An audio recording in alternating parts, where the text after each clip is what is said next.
Hello, কেমন আছো তোমরা সবাই? আমার এই সাদা রঙের ডাবল পেটাল অপরাজিতার ফুল ফুটেছে। সেটা দেখতেই বাগানে গিয়েছিলাম, তারপর হঠাৎ করে নজর পড়ল এই অপরাজিতার টবেই বেশ ভাইব্রেন্ট কালারের একটা ফুল হয়ে আছে। কাছে গিয়ে দেখি ও মা, এটা তো একটা পিটুনিয়া গাছ, কিন্তু আমি কিন্তু লাগাইনি। কোনোভাবে হয়তো বীজ পড়ে গাছটা হয়েছে, আর আজকে ফুলটা না ফুটলে কিন্তু গাছটার দিকে নজরই যেত না। তো যাই হোক, তারপরে ঘুরতে ঘুরতে চলে গেলাম বাগানে। আর বাগানে গিয়ে দেখছি এই গার্লিক ভাইনে একটা শিমের মতো বীজ হয়েছে।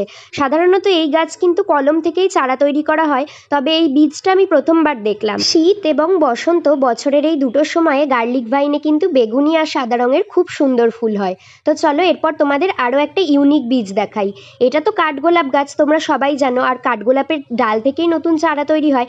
কিন্তু আজ হঠাৎ করে দেখছি এই কাঠগোলাপ গাছেও একটা বীজ। কাঠগোলাপের এই লম্বা ঢেঁড়সের মতো বীজ থেকে আমি কখনো চারা তৈরি করিনি। তোমরা কেউ এর থেকে চারা তৈরি করে থাকলে প্রসিডিওরটা কমেন্ট করে জানিও। চলো আজ আসছি, টাটা।